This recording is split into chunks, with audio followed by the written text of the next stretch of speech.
2026년 1월 9일, 오늘 아침 전해진 백악관발 뉴스는 단순한 정치 이슈가 아닙니다. 당신의 계좌를 노리는 거대한 폭풍의 전조입니다. 도널드 트럼프 미국 대통령이 뉴욕타임스와의 인터뷰에서 충격적인 발언을 쏟아냈습니다.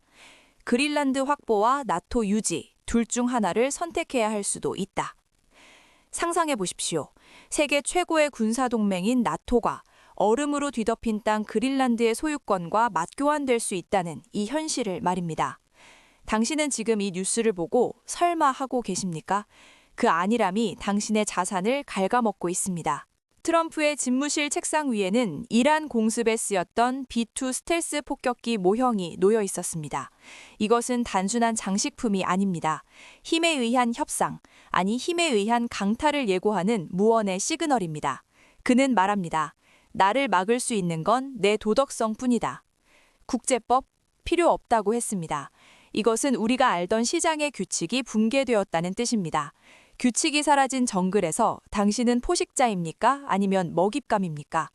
오늘 경제의 속성은 이 거대한 지정학적 리스크가 당신의 지갑에 미칠 파장을 해부합니다. 우리는 지금 8층 경제 건물 중 가장 위험한 펜트하우스인 패권의 층에 와 있습니다. 이곳에서는 금리나 환율 같은 경제 논리가 통하지 않습니다. 오직 힘의 논리만이 지배합니다. 트럼프는 경제를 부동산 거래처럼 보고 있습니다. 소유권에 집착하는 그의 태도를 보십시오. 그린란드를 소유해야 심리적으로 안정된다는 말은 국가 간의 조약이나 임대 계약을 신뢰하지 않는다는 뜻입니다. 이는 앞으로 미국이 맺을 모든 무역협정, 방위비 분담금 협상이 언제든 휴지 조각이 될 수 있음을 시사합니다. 여기서 우리는 5단계 경고 신호 중 최고 수위인 적색 경보를 발령해야 합니다. 첫 번째 신호는 동맹의 비용 청구입니다. 트럼프는 나토 회원국들에게 GDP 대비 5%의 국방비 지출을 요구했습니다. 이것이 지켜지지 않으면 동맹은 없습니다. GDP 5%라는 숫자가 감이 오지 않으십니까? 이는 국가 예산을 근간으로 흔드는 거대한 액수입니다.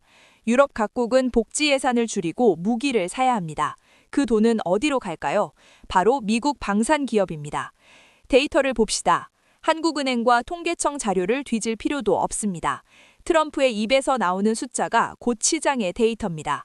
유럽이 흔들리면 유로화 가치는 폭락합니다. 상대적으로 달러는 초강세를 보일 수밖에 없습니다. 이것은 킹달러의 귀환이 아니라 갓달러의 강림입니다. 당신의 자산 포트폴리오를 점검해 보십시오. 원화 자산에만 100% 노출되어 있다면 당신은 지금 이 순간에도 가난해지고 있는 중입니다. 환율 1,400원, 1,500원은 저항선이 아니라 새로운 바닥이 될 수 있습니다. 이것이 평균의 함정입니다. 설마 그렇게까지 오르겠어? 하는 순간 계좌는 녹아내립니다. 가상의 인물, 수출 기업을 운영하는 50대 김희자 사장님의 상황을 봅시다. 그녀는 1층 생존의 층에서 사투 중입니다. 유럽으로 자동차 부품을 수출하는데 나토가 흔들리고 유럽 경기가 침체되면 주문은 끊깁니다. 엎친 데 덮친 격으로 환율 변동성은 예측 불가능입니다. 김 사장님은 어제 은행에서 대출 연장을 거절당했습니다. 국제 정세 불확실성이라는 모호한 이유 때문이었죠. 트럼프의 한마디가 지구 반대편 김 사장님의 공장 가동을 멈추게 하는 것. 이것이 바로 연결된 경제의 잔인한 현실입니다. 반면 박비상 씨를 볼까요? 그는 3년 전부터 미국 방산주와 에너지 관련 ETF를 모아왔습니다. 트럼프의 힘에 의한 청화 기조를 읽고 그린란드, 즉 자원과 나토, 방위비 이슈가 터질 때마다 그의 자산은 점프합니다. 박비상 씨는 오늘 아침 뉴스를 보고 공포를 느끼는 것이 아니라 추가 매수 타이밍을 재고 있습니다. 그는 도덕성보다 이익을 쫓는 자본의 속성을 정확히 꿰뚫고 있는 것입니다. 당신은 김희자 사장님입니까? 박비상 씨입니까? 자, 이제 정신을 차리고 구독과 좋아요를 눌러주세요. 지금 이 정보가 당신의 자산을 지킬 방패가 될 수 있다고 생각하신다면 댓글에 나는 몇 층에 있다 라고 남겨주십시오. 당신의 현실 인식이 탈출의 첫걸음입니다. 이제 단계별 탈출 전략을 제시합니다. 1층과 2층에 계신 분들, 당장 달러 현금 흐름을 만드십시오. 거창한 투자가 아닙니다. 여유 자금의 30% 이상을 달러 예금이나 달러 채권으로 옮겨놓는 환 리스크 헤지가 필수입니다. 이것은 선택이 아니라 생존 수칙입니다. 3층 이상 자산 증식을 노리시는 분들, 수혜 섹터로 눈을 돌리십시오. 트럼프가 그린란드를 원하는 진짜 이유가 무엇일까요? 바로 희귀료와 자원입니다. 자원 민족주의가 강화될수록 원자재, 에너지, 그리고 미국 내 프랜차이즈 기반을 갖춘 기업만이 살아남습니다. 국제법이 무시되는 시대에는 계약보다 자산 그 자체가 중요합니다. 종이화폐의 가치가 정치적 리스크에 휘둘릴 때 금이나 비트코인 같은 대체 자산이 왜 주목받는지 생각해야 합니다. 트럼프의 내 맘대로식 정치는 기존 화폐 시스템에 대한 불신을 키울 것입니다. 신호 5번부터 1번까지 역순으로 짚어봅니다. 나토가 해체 위기에 몰리면 5번, 유럽 증시는 폭락하고 4번, 안전자산 선호 심리로 달러가 급등하며 3번, 신흥국에서 자금이 이탈하며 2번, 결국 당신의 원화 자산 가치는 하락합니다. 1번, 이 도미노를 멈출 수는 없지만 피할 수는 있습니다. 미래 시나리오를 그려보겠습니다. 정확히 1년 뒤 2027년 1월, 당신은 두 가지 중 하나를 말하고 있을 것입니다. 하나는 그때 트럼프가 경고했을 때 달러 좀 사둘 걸.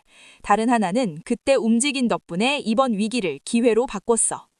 트럼프가 실제로 그린란드를 매입하든 나토를 탈퇴하든 그것은 중요하지 않습니다. 중요한 건 그 불확실성이 시장을 요동치게 할 것이라는 사실입니다. 변동성은 준비되지 않은 자에게는 재앙이지만 준비된 자에게는 축복입니다. 1년 뒤 후회하는 자가 되지 않으려면 지금 당장 행동하십시오. 오늘 저녁 당신의 포트폴리오를 열고 미국 비중이 얼마나 되는지 확인하십시오. 0%라면 당신은 무방비 상태로 전쟁터에 나가는 것과 같습니다. 최소한의 반탄조끼를 입으십시오. 유럽이 국방비를 5%로 늘리겠다고 선언하는 순간 한국의 방산 기업들에게는 또 다른 기회가 열릴 수도 있습니다. 위기 속에는 항상 기회가 숨어 있습니다. 다만 그 기회는 시장의 흐름을 읽고 미리 길목을 지키는 자의 것입니다. 오늘의 결론입니다. 도덕성은 트럼프를 막을 수 있을지 몰라도 가난은 당신을 막아주지 않습니다. 국제정세가 냉혹해질수록 당신의 경제적 판단은 더욱 냉철해야 합니다. 감정에 휘둘리지 말고 숫자를 믿으세요. 그리고 힘의 흐름을 타세요. 오늘 전해드린 트럼프의 경고가 여러분의 경제적 해자에 깊은 물을 채우는 계기가 되기를 바랍니다. 구독과 좋아요는 당신이 몇 층인지 확인한 뒤에 눌러도 늦지 않습니다. 하지만 대비책 마련은 지금 당장 시작해야 합니다. 오늘 경제의 속성은 여기까지입니다.